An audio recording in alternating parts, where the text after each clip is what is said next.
তিলোত্তমাদির ঘটনার আজকে প্রায় 18 থেকে 19 দিন কেটে গেল এবং আমরা এখনও কোনো বিচার পাইনি। আমরা যারা জুনিয়র ডাক্তার, যারা মেডিকেল স্টুডেন্ট আছি, তারা কিন্তু প্রতিনিয়ত প্রোটেস্ট করে যাওয়ার পরেও এখনও পর্যন্ত আমাদের বর্তমান প্রশাসনের তরফ থেকে আমরা কোনো বিচার পাইনি।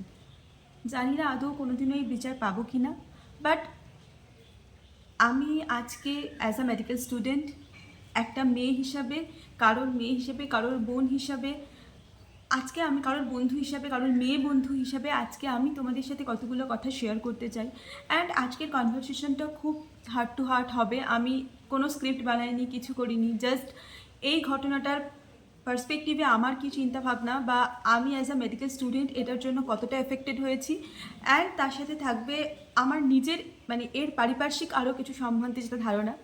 সো প্রথমে আমি এটাই বলবো যে আমার মনে হয় যে তোমাদের এই ইনসিডেন্টটা সম্বন্ধে একটুখানি বলে দেওয়া উচিত, যেটা হয়েছিল, যেটা দেখো, মিডিয়ার কাছে অনেক খবর আছে। আমি প্রথমেই একটা কথা বলবো যে চোখ বন্ধ করে মিডিয়ার কথাকে বিশ্বাস করো না, কারণ আমরা নিজেরা মেডিকেল ফিল্ডে থেকে যে সমস্ত খবরগুলো পাচ্ছি প্লাস মিডিয়া যেটা ছড়াচ্ছে তার মধ্যে কোথাও না কোথাও এতটার গ্যাপ কিন্তু রয়েছে। সব সময় যেগুলো ছড়ানো হয় সেগুলো সত্যি নয়। সো চোখ বন্ধ করে কিছু বিশ্বাস করো না। হ্যাঁ, তুমি এটাও বলতে পারো যে দিদি তুমি যেটা বলছো সেটা কী করে সত্যি, বাট আমি চেষ্টা করি যতটা, যেটা ভুল খবর সেটা না শেয়ার করার। যতটা আমি জানি, যেটা জানি না সেটা শেয়ার করবো না, বাট যতটা আমি জানি সেটাই তোমাদের সাথে শেয়ার করবো। যেটা রিসেন্ট আমার বলার সেটা হচ্ছে যে ইনসিডেন্টটা ঘটে 9 তারিখ ভোরবেলা বা 8 তারিখ রাত্রে, যে ইনসিডেন্টটা ঘটে এবং 9 তারিখ ভোরবেলা 3টে সাড়ে 3টে নাগাদ দিদি যখন খাওয়া দাওয়া করে ঘুমাতে যায়, তারপরে পরের দিন সকালবেলা প্রায় ওই ধরো 8টা 9টা 10টা এরকম, 8টা 9টা টাইমে, এরকম টাইমে দিদির বডি পাওয়া যায় এবং ওটাকে বলা হয় যে আনকনসাস বডি। প্রথম কোশ্চেন, বডি আনকনসাস বলে কি প্রুফ করতে চাইছে? কারোর সাথে রেপ হয়েছে, কারোকে মার্ডার করা হয়েছে, সেটার সাথে আনকনসাসনেসের কিন্তু একটা ডিফারেন্ট আছে। আনকনসাসনেস মানে আমরা কি বোঝাতে চাইছি? যে অজ্ঞান হয়ে গেছে, যেই জন্য যেটাকে প্রুফ করবার জন্য যেটা কথা উঠেছে যে হসপিটাল সুপার নাকি দিদির বাবা মাকে ফোন করে এটাও বলেছে যে সুইসাইড করেছে আপনাদের মেয়ে, যেটা অনেকবারই প্রুফ করার চেষ্টা করা হয়েছে যে সুইসাইড হয়েছে, যেই জন্য এই অচৈতন্য কথাটা বা আনকনসাস কথাটা নিয়ে আসা হয়েছে, আমার এটা মনে হয়েছে প্রথম কথা। সেকেন্ড কথা, কিছুদিন আগে যে সিসিটিভি ফুটেজ, কিছুদিন আগে না, কালকে বা পরশু দিনকে একটা সিসিটিভি ফুটেজ ভাইরাল হয়েছে খুব বিখ্যাত একটা চ্যানেলে, নিউজ চ্যানেলে। সেখানে দেখা যাচ্ছে এবং তারপরে একটা পুলিশের প্রেস রিলিজও হয়েছে, যেটা থেকে আমরা এটা বুঝতে পারছি যে এই সিসিটিভি ফুটেজটা তো সত্যি। সেখানে একটা ওই 11 ফিটের 40 ফিট 11 ফিটের জায়গা নিয়ে একটা বিশাল ডিবেট সৃষ্টি হয়েছে এবং সেখানে এটা বলা হয়েছে যে ওইটুকু 10 ফিট বা 11 ফিট জায়গা ছিল, তার মধ্যে অত 10 থেকে 15 জন লোক অত সুন্দর করে হাঁটাচলা করা হচ্ছে। সেকেন্ড কোশ্চেন, সেমিনার রুম যদি প্লেস অফ অকারেন্স হয়, তাহলে ঘটনার সঙ্গে সঙ্গে সেমিনার রুমকে কেন ইয়ে করে দেওয়া হলো না, সিল করে দেওয়া হলো না? কেন সেখানে পুলিশের ব্যারিকেড দিয়ে দেওয়া হলো না? কেন সেই জায়গাটাকে পুরোপুরি রেস্ট্রিক্টেড এরিয়া করে দেওয়া হলো না? এটা আমার অ্যাজ আ মেডিকেল স্টুডেন্ট আমার প্রশ্ন, এবং অ্যাজ আ সাধারণ মানুষ আমার মনে হয় যে তোমাদেরও এই প্রশ্নটা থাকা উচিত। থার্ড যে কথাটা, বাবা মাকে খবর দেওয়া হয়ে সুইসাইড বলা হলো। বাবা মা যখন এলো তখন বাবা মাকে 3 থেকে 3.5 ঘন্টা ওয়েট করিয়ে রাখা হলো কেন? যেখানে প্লেস অফ অকারেন্সের বাইরে, প্লেস অফ অকারেন্সের মধ্যে এতগুলো লোক সেখানে থাকতে পারে, সেখানে তার বাবা মা কেন যেতে পারবে না? বাবা মা জাস্ট মেয়ের একটা বডি কেন দেখতে পেলো না? প্রথম কথা তো তাদের মধ্যে শখ লাগলো যে আমার একটা খুব সিম্পল মেয়ে, খুব সাধারণ একটা মেয়ে, যে মেয়েটা আগের দিন রাত্রি 11টার সময় আমার সাথে ফোনে কথা বলেছে, সেই মেয়েটা কি করে পরের দিন সুইসাইড করতে পারে? এটা তো বাবা মার মাথায় ঘুরছে। সেকেন্ড জিনিস যেটা বাবা মার, যে আমি আমার বাচ্চাকে দেখতে কেন পাচ্ছি না, এটা একটা কথা। তারপরে যেখানে পোস্টমর্টেম যে ব্যাপারটা হয়, সেটা তো তোমরা সবাই জানো যে পোস্টমর্টেম যেটা করা হয় একবার করা হয় এবং একবার করেই যত তাড়াতাড়ি সম্ভব বডিকে পুড়িয়ে দেওয়ার ব্যবস্থা করা হয়। বডিকে পুড়িয়ে দেওয়া কেন? ইভেন আমি এরকমও শুনেছি যে ওখানে লোকাল যারা ছিল, পলিটিক্যালস কিছু নেতা টেতা ছিল, তারা গিয়ে বলে যে 3 নম্বরে বডিটা ছিল, আরও তার আগে 2জন আরও যে ছিল ডেড বডি ছিল, সেইগুলোকে না পুড়িয়ে জোর জবরদস্তি করে সেটাকে আগে পুড়িয়ে দেওয়া হয়, দিদির বডিটাকে আগে পুড়িয়ে দেওয়া হয় 2জনের আগে। তো এক্ষেত্রে আমার যেটা প্রশ্ন আসছে যে এত তাড়াহুড়ো কেন? হ্যাঁ, এবার সেটাতে পলিটিক্যাল লিডাররা অনেক লজিক দিয়েছে যে আমাদের একটা নিজের দায়িত্ব কর্তব্য থাকে, আমাদের একটা নৈতিক কর্তব্য থাকে। এতই যদি নৈতিক কর্তব্য, তাহলে এখনও জাস্টিস পাচ্ছে না কেন? এটা একটা কথা। সেকেন্ড কথা, যেটা থার্ড কথা, ফোর্থ কথা যেটা আমি বলবো সেটা হচ্ছে পোস্টমর্টেম একবার কেন হলো, এত মানে একটা ইনসিডেন্ট। আর দেখো বিশ্বাস করো, মানে এখন এখন পলিটিক্যাল লিডাররা কী বলছে, এখন কেন সরকারকে প্রশ্ন করা হচ্ছে, এখন সিবিআইকে প্রশ্ন করা হোক। সিবিআইকে প্রশ্নটা করবো কেমন করে, সিবিআইয়ের কাছে প্রুফ কী আছে? সিবিআইকে 5 দিন পরে ঘটনার হস্তান্তর করা হয়েছে, তাহলে এর থেকে তো এটা প্রুফ হচ্ছে না যে সমস্ত যে প্রুফগুলো ছিল সেগুলোকে মানে কী বল মানে সরানো হয়েছে, পুরো একদম দায়িত্ব নিয়ে নষ্ট করা হয়েছে প্রুফগুলোকে, এটা তো আমরা সবাই বুঝতে পারছি। আর তার থেকেও যেটা বড় কথা, সেমিনার রুম যে like occurrence, place of occurrence, সেটার প্রুফ কী আছে? সেমিনার রুমে তো নাও হতে পারে জিনিসটা, যে রুমের যে সেমিনার রুমের উল্টো দিকে যেখানের ওয়ালটা ভাঙা হয়েছে সেইখানে যে প্লেস অফ অকারেন্স ছিল না, সেমিনার রুমটা জাস্ট একটা মানে দেখানোর জন্য দেখানো হয়েছে, ওখান থেকে বডিটা এনে যে সেমিনার রুমে রাখা হয়নি, তার প্রুফ কে দেবে? কোনো কিছুই তো প্রুফ নেই। মানে জিনিসটা এখন এরকম জায়গায় দাঁড়িয়ে আছে যে সিবিআইয়ের হাতে আছে, দায়িত্ব দেওয়া আছে, সিবিআই অন্য দিক দিয়ে ঢুকে সন্দীপ রায়কে এটা ওটা হ্যান ত্যান মানে মানে কী বলবো, মানে প্রিন্সিপালকে জিজ্ঞাসাবাদ করছে, সঞ্জয় রায়কে জিজ্ঞাসাবাদ করছে, সন্দীপ ঘোষকে জিজ্ঞাসাবাদ করছে, এই রকম জিনিসটা করার চেষ্টা করছেন। মানে আলটিমেটলি যে দিদির যে বিচার সেটার কি হলো? কারণ তার বিরুদ্ধে প্রমাণ নেই। মানে এটা আমরা এখন ভুলেই যেতে পারি যে কোনো প্রুফ আসবে সেখান থেকে দিদির বিচার পাবে না, এইভাবে আমার মনে হয় না যে বিচার পাওয়া সম্ভব। এখন মানে কি করব, মানে দেখো যদি আজকের এই ইনসিডেন্টটা না হতো, আমি আমার মতো ইউটিউব বানিয়ে যেতাম, আমার মতো মেডিকেল পড়ে যেতাম। এর আগেও এরকম অনেক ইনসিডেন্ট হয়েছে, আরজি কর কেন, ওয়েস্ট বেঙ্গলের বিভিন্ন মেডিকেল কলেজে এরকম ইনসিডেন্ট হয়েছে যেগুলো খুব সুন্দর করে ধামাচাপা দেওয়া হয়েছে। বাট এবারে বোধহয় মানুষের মানে বাঁধ এতটাই ভেঙে গিয়েছিল বা দিদির মেরুদণ্ড এতটাই শক্ত ছিল যে সেটাকে ভাঙতে গোটা মানে লোককে, গোটা ওয়েস্ট বেঙ্গলের লোককে, গোটা বিশ্বের লোককে রাস্তায় নামতে হচ্ছে। সো আমি জানি না এটাকে কিভাবে বলবো। অ্যান্ড আমার কাছে এটা তো একটা মানে হিউজ শক। আমি নিজে যখন প্রথম ইনসিডেন্টটা শুনি, আমি সত্যি বলছি, প্রথমে আমি এত কিছু বুঝতে পারিনি, কারণ আমি যেহেতু মালদায় থাকি, তো কলকাতায় ইনসিডেন্টটা হয়েছে, প্রথমে জাস্ট খবর শুনেছিলাম, আমি লাইব্রেরিতে বসে পড়ছিলাম, তখন হঠাৎ করে পেলাম যে আরজি করের একজন দিদি মারা গেছে। পরে যখন আমি এই ইনসিডেন্টটা নিয়ে মানে বুঝতে শুরু করি বা ইনসিডেন্টটার ভেতরে ঢুকতে শুরু করি, মানে আমার এত পরিমাণ মেন্টাল ব্রেকডাউন হয়েছিল। আমার তখন এটা বারবার মনে হয়েছিল যে, এবং অনেস্টলি সেই প্রচুর চেষ্টা করা হয়েছে এই প্রতিবাদগুলো না হতে দেওয়ার, অনেক চেষ্টা করা হয়েছে যাতে প্রোটেস্ট না হয়। অ্যাজ আ মেডিকেল স্টুডেন্ট আমি এই কথাটা বলছি যে অনেক এরকম কিছু হয়ে যাতে এই প্রোটেস্টটা আমরা না করতে পারি, যাতে এটা ওখানেই থেমে যায়, জাস্ট একটা ক্যান্ডেল মার্চ করে সব কিছু বন্ধ করে দেওয়া হয়, এরকম অনেক কিছু হয়েছে। কিন্তু যখন আমি নিজে প্রোটেস্ট করতে পারছিলাম না, বা যখন আমার মানে এরকম মানে অতটাও তো বুঝতে পারছি না যে প্রোটেস্ট করবো কী করে, কীভাবে করবো, তখন আমি নিজে লিটারালি হ্যাংওভারে ছিলাম, আমি নিজে লিটারালি মানে মাথা কাজ করছিল না, মানে বিছানা থেকে উঠছিলাম না, শুয়েছিলাম, এতটাই মেন্টাল ব্রেকডাউন হয়েছে। অ্যান্ড তারপরে যখন প্রোটেস্ট করেছি, যখন মানে তখন একটা পুরো ক্ষোভ বেরিয়েছে না নিজের মধ্যে থেকে, তখন মানে কি বলবো, খুব খুব মানে বলতে পারো একটা মনে হয়েছে যে কিছু তো করছি দিদির জন্য, কারণ দিদিকে তো আর ফিরিয়ে আনতে পারবো না, দিদি তো আর আমাদের মাঝখানে এসে দাঁড়াবে না, দিদি তো আর থাকবে না, বাট অ্যাটলিস্ট দিদির জন্য কিছু তো করতে পারছে। আর আমি তোমাদের সবাইকে রিকোয়েস্ট করবো, তুমি মেডিকো হও বা নন মেডিকো হও, প্লিজ প্লিজ প্লিজ কিছু করো, কারণ আজকে ওই জায়গায় দিদি আছে, সেই জায়গায় আমরা কেউ থাকবো না তার কোনো মানে নেই। আর আমি শুধু একটা কথাই বলবো যে যারা এখনও চোখ বন্ধ করে এই জিনিসটাকে সাপোর্ট করছো, যারা বলছো যে না এখানে এটা হয়নি, ওটা হয়নি, সেটা হয়নি, কোনো পলিটিক্যাল জিনিসের হাত নেই, জাস্ট একটা নর্মাল একটা মার্ডার, নর্মাল একটা রেপ, তাদেরকে আমি বলবো যে তোমার গার্লফ্রেন্ড আছে, তোমার বোন আছে, তোমার মা আছে, তাদের সাথে যে কোনোদিনও হবে না তার গ্যারেন্টি কে নেবে?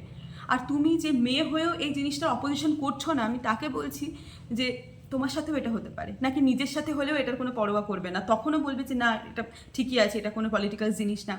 জিনিসটা অলরেডি পলিটিক্যাল, কারণ আমরা যে প্রোটেস্টটা করছি সেটা আমরা অ্যাপলিটিক্যাল অর্ডারেই করার চেষ্টা করেছি, কোনো রকম কোনো পতাকার আন্ডারে না, কোনো রকম, সেটা আমি টিএমসি, বিজেপি, সিপিএম, আমি কোনো রকম কোনো পতাকার আন্ডারে আমরা করিনি, আর কোনোদিনও করবোও না। এটা জাস্ট আমাদের স্টুডেন্টদের বিক্ষোভ, এবং আমরা এটাকে এভাবেই করব। বাট আমি এটাই বলবো যে সময় খুব খারাপ, অ্যান্ড সিচুয়েশান তো আরও খারাপ। আর আমরা এমন একটা সমাজে বাস করি যেখানে এখনও যে কোনো কিছুর জন্য খুব সুন্দর করে মেয়েদেরই দোষ করা হয়, দেওয়া হয়। ইভেন আমাদের লাইক কী বলবো, মানে প্রিন্সিপাল, যে আরজি করের এক্স প্রিন্সিপাল, এখন তো বর্তমানে না, এক্স প্রিন্সিপাল, তিনি নিজের মুখে এটা বলেছে যে ও সেমিনার রুমে রাত্রে একা কী করছিল। ভাই, তাকে 36 আওয়ার্সের ডিউটি দিয়ে রেখে দিয়েছিল কেন? তাহলে সেমিনার রুমে একা যাবে না, সবসময় দোকা কোথার থেকে পাবে? আর দোকা যেতেই বা হবে কেন? একটা মেয়ে তার ওয়ার্ক প্লেসে যদি সেফ না থাকে তাহলে সে কোথায় সেফ, কোথায়? আর আমরা তো হসপিটালটাকে আমাদের সেকেন্ড হোম বলি, সেকেন্ড হোম লিটারালি। ঠিক আছে? তো সেই জায়গায় যদি আমার রেপ হয়ে যায় বা আমার বাড়ি, ইটস লাইক আমার বাড়িতে আমার রেপ হয়ে যাচ্ছে, মানে এই জিনিসটা লাইক মানে মেনে নেওয়ার মতো নয়। সেই জন্যই বোধহয় আজকে প্রত্যেকটা মেডিকেল স্টুডেন্ট রাস্তায় নেমেছে, প্রত্যেকটা সাধারণ মানুষের মধ্যে মানে এত ক্ষোভ। স্বাভাবিক, মানে এইভাবে হওয়ার কথা নয়, কারণ সবারই মেয়ে আছে, সবারই বোন আছে, সবারই ওয়াইফ আছে, তো তারা এই জিনিসগুলোকে অবশ্যই এইভাবেই দেখছে। অ্যান্ড আমি সবাইকে বলবো এভাবেই দেখো। আর যেটা আমার বলার সেটা হচ্ছে অনেক দিন হয়ে গেছে যেখানে কোনো রকম কোনো জাস্টিস আমরা পাইনি, বাট আমরা লড়বো, আমরা মেডিকেল স্টুডেন্টরা মানে শেষ অবধি লড়বো। আমি জানি না কতদিন লাগবে, কত কত বছর লাগবে, আমি সেটাও জানি না, কিন্তু আমরা থাকবো, আমরা লড়বো, শেষ অবধি লড়বো, সব কিছুর সাথে আমরা লড়বো। তার সাথে আমরা আরেকটা কথা বলার, যে আজকে এই ইনসিডেন্টটা বাইরে হয়েছে, কিন্তু এমন অনেক ইনসিডেন্ট হয় যেটা আমাদের ঘরের মধ্যে হয়। তো আমি আজকে তাদের জন্য কিছু কথা বলতে চাই, যে যে সমস্ত গুরুজনরা যদি আমার ভিডিওটা দেখো, বাবা হোক, মা হোক, বা দিদা দাদু হোক, তাদেরকে আমি একটা কথাই বলবো, যে আপনার ফ্যামিলির সাথেও এরকম অনেক অনেক হতে পারে। আপনার ফ্যামিলিতেও হয়তো কখনো বাড়ির মধ্যে এরকম হয়েছে, হয়তো যে কাকুটা আপনার বাড়ির মেয়েকে চকলেট দেয়, যে দাদাটা আপনার বাড়ির মেয়েকে আইসক্রিম কিনে দেয়, হয়তো তার সাথেও এরকম কিছু হয়েছে। কিন্তু যখন সেই মেয়েটা তার বাড়িতে এসে তার বাবাকে, তার মাকে, তার বাড়ির বড়দের এই কথাটা বলার চেষ্টা করে, তখন সে এরকমই রিয়াকশন পায় যে এসব কথা কাউকে বলবি না, এসব কথা কাউকে বলা উচিত না, এসব তো হতেই পারে, এসব তো খুব নর্মাল, কাউকে বলবি না, কিন্তু মুখ বন্ধ করে রাখবি। তাহলে ভাবুন, এই যে মুখ বন্ধ করে রাখার যে ব্যাপারটা, এই যে আমি মুখ খুলবো না, আমার সাথে যাই হয়ে যাক, আমি একটা ছোট বাচ্চা মেয়ে, একটা 3 বছর 4 বছর 5 বছরের মেয়ে, আমি মুখ খুলতে পারবো না, কারণ আমার বাবা মাই আমাকে বিশ্বাস করে না, আমার বাড়ির লোকেরাই আমাকে বিশ্বাস করে না।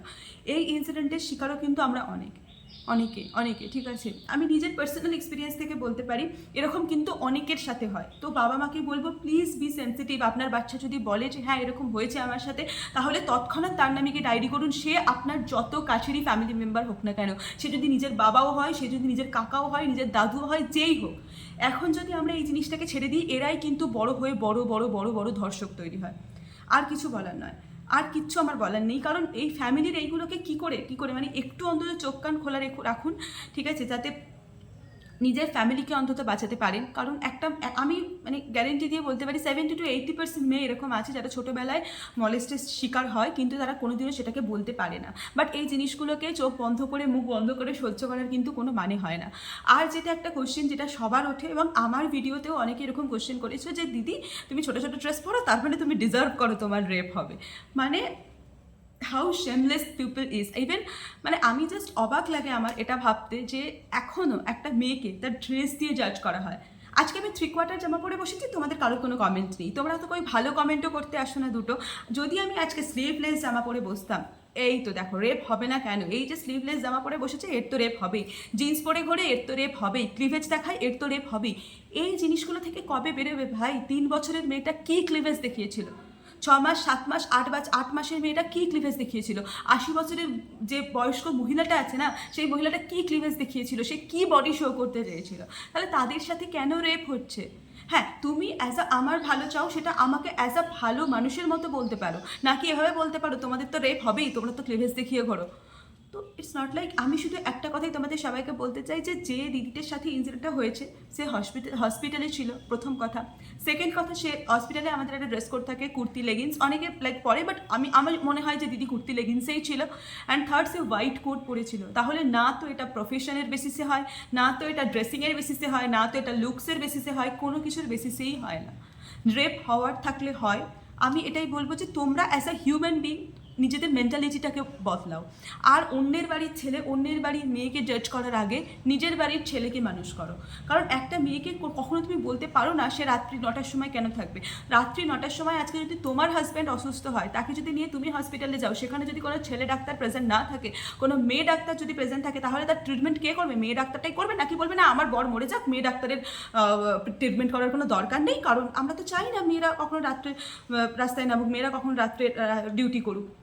একটা ডক্টর প্রফেশনে যদি যে মেয়েটা রাত্রে ডিউটি করছিল, অন্য কিছু করছিল না, তার সাথে যদি এরকম হতে পারে, তাহলে মানে সত্যি কিছু বলার নেই। একটুখানি নিজের ধারণাটা বদলাও, নিজের সোচটা বদলাও, আমি এটাই বলবো। কারণ মেয়েরা রাস্তায় নামবে, মেয়েরা বেরোবে, আর মেয়েরা রাত্রে ডিউটিও করবে এইভাবে। কারণ আমি অ্যাজ আ ডক্টর হয়েছি, আমি অ্যাজ আ ডক্টর হচ্ছি, তো আমি কেন রাত্রে ডিউটি করবো না ভাই? কেন?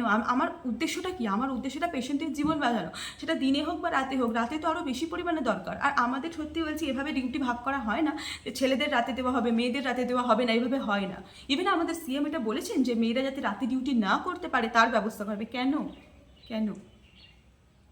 মানে সেই আমার এই জিনিসটা এরকম মনে হয় যে মধ্যযুগ থেকে, যে আদি যুগ থেকে আমরা শুরু করেছিলাম, আমাদের মেয়েদেরকে আবার সেই যুগে একটা ঢুকিয়ে দেওয়ার কোনো ব্যবস্থা করা হচ্ছে, যেখানে এটা প্রুভ করার চেষ্টা করা হচ্ছে মেয়ে মানে ঘরে থাকো, ঘর সামলাও, বাইরে যাওয়ার কোনো দরকার নেই। আলটিমেটলি এটা হচ্ছে জাস্ট, আমি তো বলবো, মেয়েদেরকে পিছনে টানার জন্য, আর কিছু না। মেয়েরা এত এগিয়ে যাচ্ছে, কিছু সাধারণ মানুষের সেটা পছন্দ হচ্ছে না। কিছু মানুষের কেন, ম্যাক্সিমাম মানুষের সেটা পছন্দ হচ্ছে না। মেয়েদের উন্নতি কেউ সহ্য করতে পারে না। বাট যারা এই ভিডিওটা আমি দেখছি, মানে বলছি, যারা দেখছো, আমি তাদেরকে বলবো, সে তুমি ছেলে হও বা মেয়ে হও, আমি এটা বলবো যে নিজেকে না, মনটা এত বড় করো, আগে মনটা বড় করো, ঠিক আছে? আমি নিজের কথাও একটু বলতে চাই এখানে, যে রিসেন্ট আমি একটা ভিডিও পোস্ট করেছিলাম। সেখানে আমি লাইক আমার কারণ দেখো, আমি যেহেতু অ্যাজ আ ইনফ্লুয়েন্সার কাজ করি, অ্যাজ এ ইউটিউবার কাজ করি, তো তার জন্য আমার নিজের কিছু লাইক থাকে, দায়বদ্ধতা থাকে। যখন ব্যান্ডস কোলাবোরেশন থাকে তখন তাদের উপরে কিছু দায়বদ্ধতা থাকে। সেই জন্য একটা ভিডিও আমি পোস্ট করেছিলাম। আমি মানছি যে ওই ভিডিওটা আমার ওই টাইমে পোস্ট করা উচিত হয়নি, বাট ওটা আমার আগের থেকে, মানে প্রায় 1 সপ্তাহ আগের থেকে রেডি ছিল। জাস্ট ব্যান্ডের ডেটও দেওয়া ছিল যে ওই দিনকে ওটা পোস্ট করতে হবে। তো সেই জন্যই আমার ওটা ওই দিনকে পোস্ট করা। তার জন্য এই সমস্ত কমেন্টগুলো আমার কাছে আসে। অ্যান্ড আমি জাস্ট তোমাদের একটা কথাই বলতে চাই, যে তোমরা আমাকে পছন্দ করো না, সেটা খুব ভালো কথা। আমাকে সমালোচনা করার একটা জায়গাও ছাড়তে চাও না, সেটাও খুব ভালো কথা। বাট তাদেরকে আমি আরও একটা কোশ্চেন জিজ্ঞাসা করতে চাই, যে তুমি দিদির জন্য কি করেছো? Please let me no. আমার এটা জানাটা খুব দরকার। কারণ কি করেছো? মানে প্রোটেস্টে দাঁড়িয়েছো একদিনও? প্রোটেস্টে নেমেছো একদিনও? কিছু করেছো কি, যেটা তুমি অ্যাজ আ হিউম্যানিটির বেসিসে তুমি যেটা করতে পারো, সেটা কি করেছো? তোমাদের যদি এতই কনসার্ন থাকে, এতই আমাকে নিয়ে কনসার্ন থাকে, তাহলে আমার কখনো এই ভিডিওটাতে এসে তোমরা কমেন্ট করো যে আমি ঠিক বলছি কি আমি ভুল বলছি। মানে তো এখনকার যুগের কিছু কিছু ছেলে মেয়েদের মধ্যে এরকম টেন্ডেন্সি চলে এসছে যে মেয়েটাকে ছোটো করবো। মেয়েটা কেন আমার মতো ইউটিউবার? আমি তো ছেলে, তাহলে ও কেন আমার থেকে ভালো ইউটিউবার হয়ে গেল? আমি তো ছেলে হয়ে কেন ওর মতো ইউটিউবার হতে পারলাম না? এগুলোও হিংসা। কখনো এগুলোও যে রেপের কারণ হবে না, সেটা কিন্তু আমরা কেউ বলতে পারি না।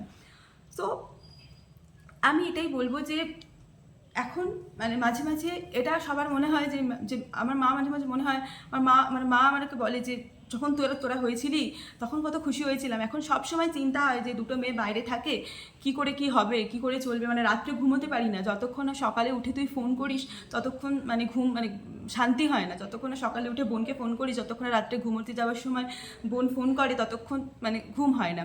তো আমি শুধু এটা কথাই বলবো, ইভেন আমার মা যখনই এখন মানে দিদির বাবা মায়ের যখন ইন্টারভিউ শুনেছে, দিদির বাবা মায়ের যখন কথা শুনেছে, লিটারালি কেঁদে দিয়েছে। কারণ আমার মা কেন, যে সমস্ত মানে মেয়ের বাবা মা যারা থাকে তাদের সবারই সেমই ফিল হয়। কারণ একটা মেয়ে বাইরে থাকা যে কত বড় মানে চিন্তার বিষয়, সেটা কিন্তু মানে বলার মতো নয়। কারণ মেয়ে বাইরে থাকছে শুনতে খুব ভালো, মেয়ে পড়াশোনা করছে শুনতে খুব ভালো, মেয়েকে তার সারা জীবনের সঞ্চয় দিয়ে জমিয়ে পড়তে পাঠিয়েছে বাইরে, সেটাও খুব শুনতে ভালো। কিন্তু আলটিমেটলি যদি মেয়ের সাথে এরকম কিছু হয়, সেটা তার বাবা মা কী করে মেনে নিতে পারবে? আমি যতবারই ওনার বাবা মানে যখন মনে হয় যে অনেক মানে ইভেন আমি সত্যি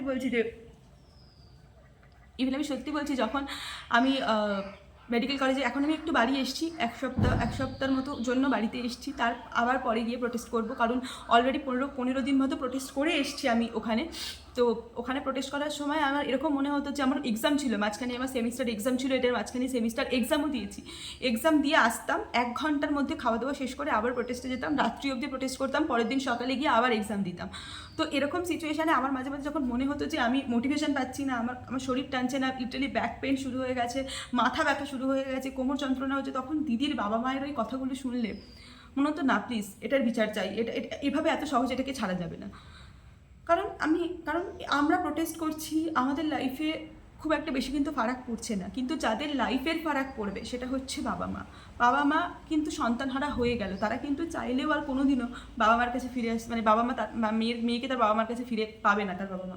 ইভেন মানে আমি যখন এখন বুঝি, আমি নিজেকে যদি ওই জায়গায় দাঁড় করিয়ে দেখি যে আমার বাবা মা নিজের জীবনের সমস্ত সঞ্চয় দিয়ে আমাকে ডাক্তার বানাচ্ছে, এটা ভাবছে যে মেয়ে এসে সংসারের হাল ধরবে। আর সেই রকম একটা মোমেন্টে যখন সে এত সাকসেসফুল, সে নিট ইউজি ক্র্যাক করেছে, নিট পিজি ক্র্যাক করেছে, অ্যান্ড তারপরে সে পিজি রেসিডেন্ট ডক্টর, তারপরে তার এখন আর্নিংয়ের সময়, তার বাবা মাকে এখন ভালো সময় দেখানোর সময়, সেই মানুষটা যদি তখন তাদের লাইফ থেকে চলে যায়, তখন বাবা মার মানে এর থেকে তো বাবা মা এটাই বলবে না যে তার থেকে ভালো মেয়ে আমার বাড়িতে বসে থাকতো, মেয়ে আমার বেঁচে থাকতো, সেটাও তো অনেক বেশি ভালো হতো না? কী দরকার মেয়েকে এত স্বাবলম্বী বানানোর, কী দরকার মেয়েকে ডাক্তার বানানোর? মানে এখন সিচুয়েশানটা এই জায়গায় এসে দাঁড়িয়েছে। তো আজকে অনেকগুলো কথা বললাম, অনেক দিন থেকে ভাবছিলাম বলবো, বাট বলা হয়ে উঠছিল না।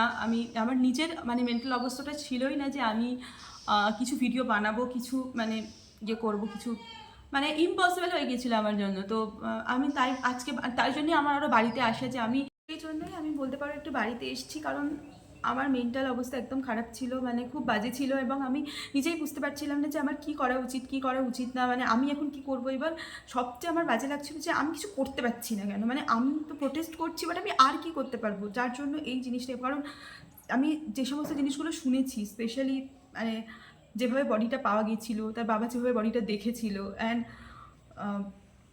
দিদির চোখ থেকে সবচেয়ে যেটা খারাপ লেগেছে, আমার চোখ থেকে জল নয় রক্ত পড়ছিল, চশমার কাঁচ ভেঙে চোখে ঢুকে গিয়েছিল। তো এই সব জিনিসগুলো শোনার পর আমি মানে কি বলবো, প্লাস আর এটার পার্সপেক্টিভে আমাদের প্রশাসনে যে সমস্ত কথাবার্তা ছিল, আমাদের টিপিক্যাল হিরো হিরোইনদের যাদেরকে আমরা খুব ভালোবাসতাম, খুব ভালো বলতাম, তাদের যেরকম রিয়াকশান ছিল, মানে সব কিছু থেকে পুরো মানে গোটা কি বলবো, মানে আমার গোটা ওয়েস্ট বেঙ্গলের উপরে আমার মানে ঘেন্না ধরতে শুরু হয়ে গেছে, এরকম একটা অবস্থা। সো ব্যাস এতটুকুই শেয়ার করার ছিল। বকবক করতে করতে অনেক কিছু বলে ফেললাম, বাট আমি এটা না বলতে পারলে আমার ঠিক পারছিলাম না ঠিক। তো that's it for today's video. And আমি এটাই বলবো যে এটাকে অ্যাজ আ ভিডিও না দেখে এটাকে লাইক ওভাবে দেখো যে প্লিজ মানে তুমিও প্রোটেস্টে নামো, যে এখনও প্রোটেস্টে নামোনি সে অবশ্যই প্রোটেস্টে নামো। আর একটা কথা যেটা অবশ্যই যেটা বলার, যেহেতু এটা নিট ওরিয়েন্টেড চ্যানেল, যারা নিটের বাচ্চা আসো, যারা নিট অ্যাসপিরেন্ট আসো, দেখো তোমাদের হয়ে তোমার ভাগের প্রোটেস্টটা আমি করে দিচ্ছি, তোমার ভাগের প্রোটেস্টটা আমরা সবাই করে দিচ্ছি, কিন্তু তুমি নিজের জীবনের সাথে খেলো না। তুমি একটা সোশ্যাল মিডিয়াতে পোস্ট করো, ব্যাস এটুকুই করতে থাকো, কিন্তু কি হচ্ছে কি না হচ্ছে সেটা নিয়ে সারাদিন মানে টিভি দেখা বা সেটা নিয়ে সারাদিন খবর দেখা না, একদম দরকার নেই। কারণ নিজের ভবিষ্যৎটাও ইম্পর্টেন্ট। দিদি কিন্তু কোনোদিনও, দিদি নিজে ডাক্তার ছিল তাই, এবং দিদি এত ভালো একটা মানুষ ছিল, সে কিন্তু সবসময় চেয়েছে যে তার মতো আরও 10টা তৈরি হোক, তার মতো আরও 10টা মানুষের মতো মানুষ তৈরি হোক, যারা কখনো অন্যায়কে আপোষ করবে না। তার জন্য তোমাদের সবার খুব খুব ভালো ডাক্তার হওয়ার দরকার, তার জন্য নিটটা ক্র্যাক করা দরকার। তো পড়াশোনা করতে থাকো, পড়াশোনার ফাঁকে ফাঁকে সব কিছুর খবর রাখো, সব কিছুর আপডেট রাখো, কারণ কোন দেশে বাস করছো, কোন রাজ্যে বাস করছো সেটাও কিন্তু জানাটা দরকার, কারণ এই রাজ্যটা আদৌ আমার বাসের যোগ্য কি না সেটাও জানাটা কিন্তু দরকার। তো তার সাথে কিন্তু পড়াশোনার জন্য খামতি না হয়, যারা নিট অ্যাসপিরেন্ট আছো, কারণ কাউন্সিলিং তো অলমোস্ট শুরু হয়ে গেছে, স্টেট কাউন্সিলিং শুরু হয়ে গেছে, অল ইন্ডিয়া শেষ হয়ে গেছে, তো তোমাদের এক্সাম হতে কিন্তু আর প্রায় 8 মাস বাকি। আমি চেষ্টা করবো যদি পারি তোমাদের জন্য ভিডিও বানানোর, আমি জানি না পারবো কিনা, but I will try my level best. But কারণ ডাক্তার বানাতে হবে, ভালো ডাক্তার বানাতে হবে, দিদির স্বপ্ন পূরণ করতে হবে। দিদির যে দুর্নীতিগুলো সামনে আনতে চেয়েছিল কিন্তু পারিনি, হয়তো তার মৃত্যু দিয়ে সেই দুর্নীতিগুলো সামনে আসছে, এবং আমাদের দিদির মতো মানুষ হতে হবে সবার আগে, এটা দরকার। দিদি যেমন মানুষ ছিল সেরকম মানুষ হতে হবে, অন্যায়ের সাথে আপোষ করলে চলবে না, ডাক্তার হতে হবে। ব্যাস দ্যাটস ইট, বাই।